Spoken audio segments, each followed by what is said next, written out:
Duas mulheres já registraram o boletim de ocorrência denunciando o pastor de 37 anos. Valdete da Silva e Silva é acusado de assédio sexual. As vítimas, mulheres casadas, duas delas evangélicas, uma inclusive pertence à mesma igreja que o pastor. Por medo de perseguição, as vítimas preferiram não ser identificadas. Uma delas disse inclusive que está sendo processada pelo pastor por danos morais. Nós começamos uma amizade que para mim parecia ser uma amizade verdadeira. Eu confiava nele porque eu sou evangélica, né? Eu tenho Cristo na minha vida e por ele ser pastor, eu confiava nas palavras dele, que eram palavras sinceras, que ele estava querendo me ajudar. Foi justamente numa sexta-feira. Aconteceu uma coisa assim um pouco desagradável, onde eu estava trabalhando e eu liguei para ele várias vezes durante o dia, né, dizendo para ele que eu não aguentava mais estar trabalhando naquele ambiente, e foi quando ele apareceu à tarde no carro dele na frente do posto onde eu estava trabalhando. Então ele me chamou, eu entrei no carro dele e quando eu entrei ele já foi passando a mão no meu cabelo, dizendo que não queria me ver triste daquele jeito, que era para mim ter paciência, que tudo ia dar certo, né? Então ele pegou, nós saímos, ele deu um balão na quadra do posto. Então foi aí neste momento que ele tentou fazer mais algumas carícias em mim, me deu um abraço e ao ele me dar um beijo no rosto, desviou para minha boca. Quando ele me viu, desesperada, como eu fiquei nervosa, ele disse que era um beijo de amigo. Então foi aí que eu percebi a pessoa que ele era. Então na segunda-feira, após eu retornar da Secretaria de Saúde para o posto do agricultor, ele ligou para mim e eu não atendi o telefonema dele. Então eu resolvi mandar uma mensagem para ele dizendo que ele não me procurasse mais, que ele, como um pastor, ele estava escandalizando o evangelho. E logo em seguida, uns 10 minutos, ele chegou ao posto querendo que eu fosse lá fora conversar com ele.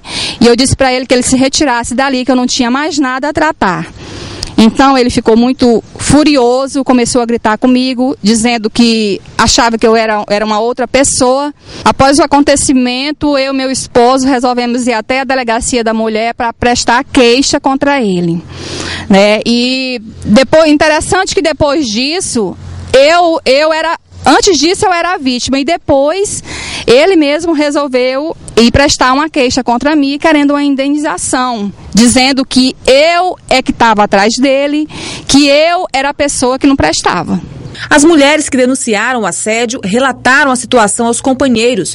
Um deles gravou com nossa equipe de reportagem. A minha esposa era a tesoureira da congregação e aí de repente ele ia lá para já ajustar o dinheiro recebido, né, durante o mês.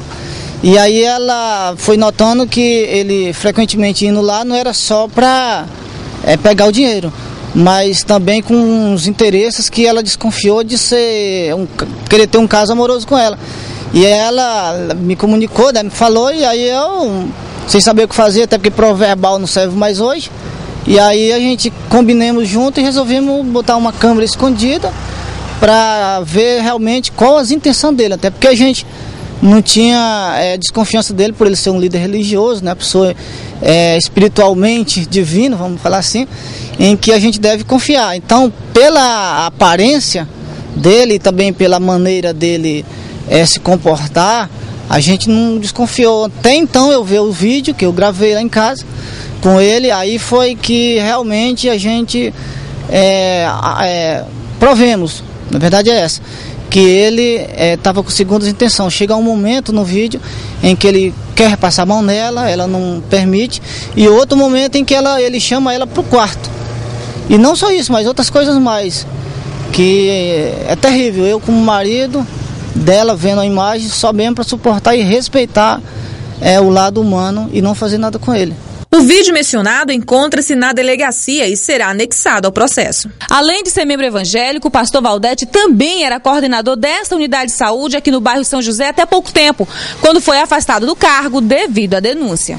O coordenador, na verdade, ele pediu demissão, alegando que ele estava sofrendo muitas calúnias e que no posto, no lugar onde ele trabalhava, não seria um lugar ideal para uma pessoa que está sendo processada, e tal, e pediu demissão, dizendo que tão logo prove sua inocência, ele gostaria de retomar o trabalho. Secretária, mas essas denúncias, elas já tinham chegado para a senhora como secretária municipal de saúde? Não me foi feita uma denúncia diretamente por pessoas que teriam sido assediadas ou molestadas.